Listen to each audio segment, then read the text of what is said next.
मुख्यमंत्री लाडकी बहीण योजनेला महिलांचा चांगला प्रतिसाद मिळतोय। दरम्यान यासाठीचा अर्ज कसा आणि कुठे सादर करावा याबाबत अमरावतीचे महिला व बाल कल्याण अधिकारी कैलास घोडके यांनी अधिक माहिती दिली आहे।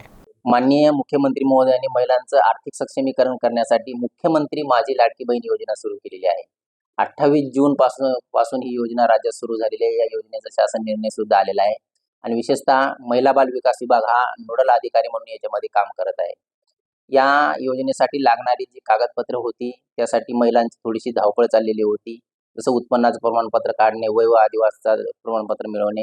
परंतु ह्या क्लिष्टता थोड्याशा दूर व्हाव्यात आणि महिला भगिनींना होणारा त्रास होऊ नये, त्यांच्यामध्ये सुटसुटीतपणा यावा म्हणून पुन्हा काल माननीय मुख्यमंत्री महोदयांनी यामध्ये बरेच बदल केलेले आहेत।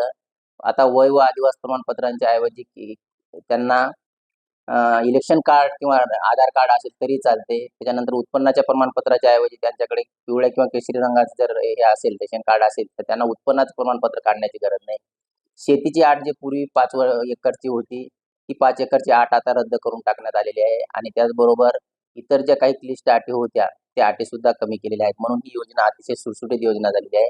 मी सर्व लाभार्थ्यांना विनंती करेन की कोणत्याही ठिकाणी घाई गर्दी न करता आपण आपले जे प्रमाणपत्र आपल्याकडे आहेत ते प्रमाणपत्र घेऊन अंगणवाडी केंद्राकडे, अंगणवाडी ताईकडे किंवा पर्यवेक्षिकेकडे किंवा ग्रामसेवकाकडे जायचं आहे। त्यांच्याकडे नारी शक्ती नावाचं ॲप लवकरच अवेलेबल होईल, प्ले स्टोअरवर सुद्धा ते ॲप अवेलेबल होईल।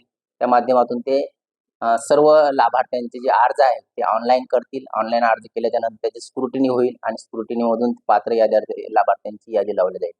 पूर्वी 1 जुलै ते 15 जुलै अशी जी अट होती ती आता ऑगस्टच्या एंडिंग पर्यंत म्हणजे 2 महिन्यांनी वाढवून देण्यात आलेली आहे। त्यामुळे आपल्याकडे भरपूर कालावधी आहे। त्यामुळे कुणीही कोणत्याही भूलथापांना, आमिषांना बळी न पडता आपण आपले प्रमाणपत्र तयार करावेत आणि या ॲपच्या माध्यमातून आपण आपली नाव नोंदणी करू शकता। अशी ही सुटसुटीत योजना आहे, म्हणून मी सर्व लाभार्थ्यांना नम्र आवाहन करतो की आपण मुख्यमंत्री माझी लाडकी बहीण योजना जी आहे त्या योजनेसाठी आपण आपले प्रमाणपत्र तयार करावेत आणि ते प्रमाणपत्र घेऊन नजीकच्या अंगणवाडी केंद्रात किंवा पर्यवेक्षकाकडे किंवा ग्रामसेवकाकडे जावे। अशा पद्धतीने हे केल्यास आपण त्यासाठी पात्र ठरू शकता। फक्त मला सांगायचं आहे की जर एखाद्या लाभार्थ्यांना एखाद्या योजनेमधून 1500 रुपयापेक्षा जास्त लाभ दरमहा मिळत असेल, एक टाइम नाही म्हणजे एकदा 5000 रुपये मिळाले नाही, पण दरमहा जर 1500 रुपयापेक्षा जास्त लाभ मिळत असेल तर ते लाभार्थी या योजनेमध्ये पात्र राहणार नाहीत। म्हणून अशा लाभार्थ्यांनी या योजनेसाठी अर्ज करू नये।